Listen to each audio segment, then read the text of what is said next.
Hello বন্ধুরা, আপনাদের সবাইকে আমার অ্যানিমেটেড মোটিভেশনাল স্টোরি চ্যানেলে স্বাগত। আজ আমি আপনাদের সাথে কয়েকটি জীবনমুখী সত্য ঘটনা নিয়ে হাজির হলাম। আশা করি আপনাদের ভিডিওগুলি পছন্দ হবে।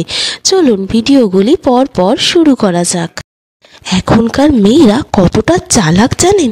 অধিকাংশ মেয়েরাই ফেক আইডি খুলে নেয় ফেসবুক বা ইনস্টাগ্রামে। তারপর তার বয়ফ্রেন্ডকে পটানোর জন্য ট্রাই করে, আর বয়ফ্রেন্ডরা সেই পরীক্ষাতে টপ বা ফেল করে। আপনারা কে কে এইরকম ফেসবুক বা ইনস্টাগ্রামে ফেক আইডি ট্রাই করে আপনাদের বয়ফ্রেন্ডকে পটানোর ট্রাই করেছেন? কমেন্ট সেকশানে কিন্তু অবশ্যই জানাবেন। ইংরেজিতে একটা কথা আছে, closed mouth do not get fed. তার মানে কি, যদি তুমি নিজের প্রয়োজনের কথা না বলো, অভিযোগ না করো, প্রতিবাদ না করো, তাহলে যা প্রাপ্য সেটা কখনোই পাবে না। চুপ থাকা নিরাপদ হতে পারে, কিন্তু পরিবর্তন কখনোই চুপ করা থেকে আসে না। আপনারা কি মনে করেন, ধরুন আপনি সংসারের বা কর্মক্ষেত্রের কোনো একটা জায়গায় বারবার অপমানিত হচ্ছেন, অবহেলিত হচ্ছেন, কিন্তু আপনি জানেন আপনি যা করছেন তা সঠিক, তো আপনার সেক্ষেত্রে কি চুপ থাকাটা উচিত? নাকি যারা আপনাকে বারবার অপমান করছে, অবহেলিত করছে, তাদেরকে একবার হলেও বলা উচিত যে আমি যা করছি সেটা একবার তোমরা সঠিকভাবে ভেবে দেখো যে এটা করাটাই সঠিক কিনা। আপনার এই একটু প্রতিবাদ হয়তো আপনাকে এই অপমান এবং অবহেলনা থেকে মুক্তি দিতে পারে। আমি কি ঠিক বললাম না ভুল? কমেন্ট সেকশানে জানাবেন। Never go back this way. যেসব দরজা থেকে আপনি ফেরত এসেছেন অসহায় অবস্থায়, সেই সব দরজার ঠিকানা কখনোই ভুলবেন না। ভবিষ্যতে কোনো অচেনা রাস্তার পথ হারালেও অসুবিধা নেই, তবু ওই রাস্তায় পা বাড়ানো যাবে না।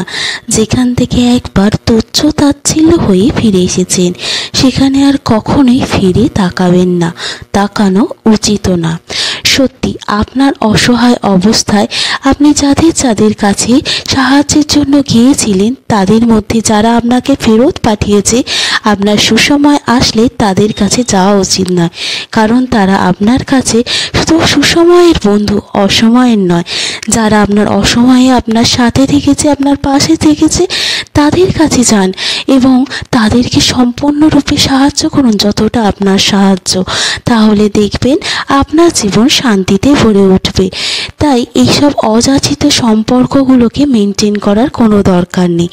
আপনারা কি মনে করেন, আমি কি ভুল বললাম না ঠিক? কমেন্ট সেকশানে জানাবেন। মেয়ের ঘর বরবাদ করার পেছনে মেয়ের মায়ের হাত থাকুক না থাকুক, কিন্তু ছেলের ঘর বরবাদ করার পেছনে ছেলের মায়ের হাত অবশ্যই থাকবে। কারা কারা আমার এই মতের সঙ্গে সহমত কমেন্ট সেকশানে জানাবেন। সত্যি, ছেলের মায়েরা যে নিজেদের কীভাবে কি জানেন, ছেলের ঘর বরবাদ করতে সব সময় প্রস্তুত থাকে।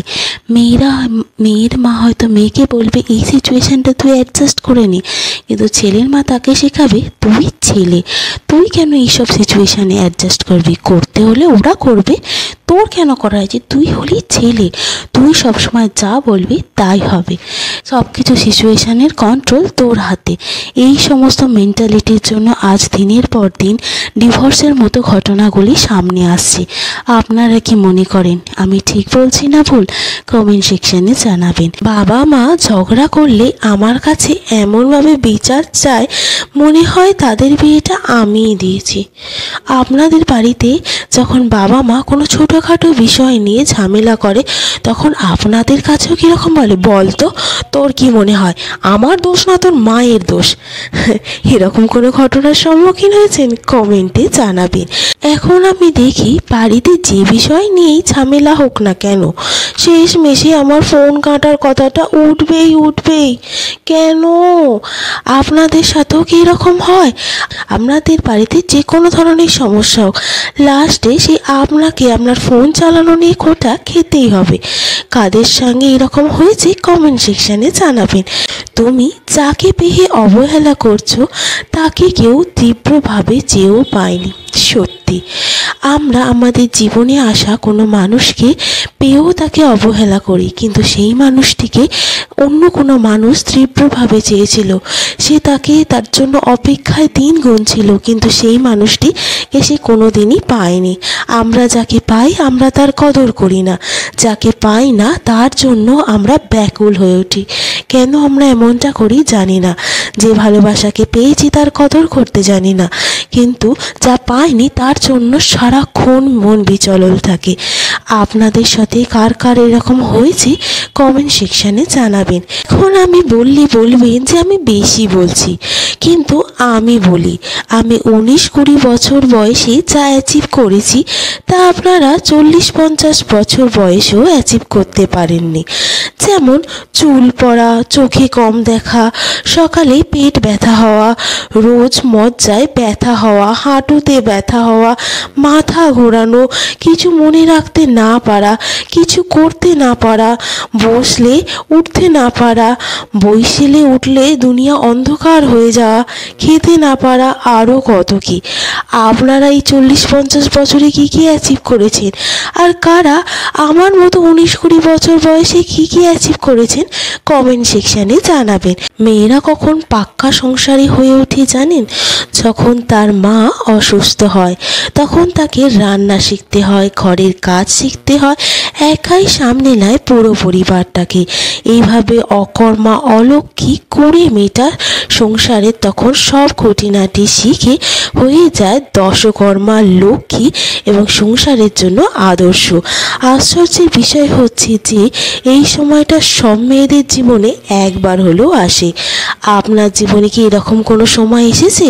কমেন্টে জানাবেন।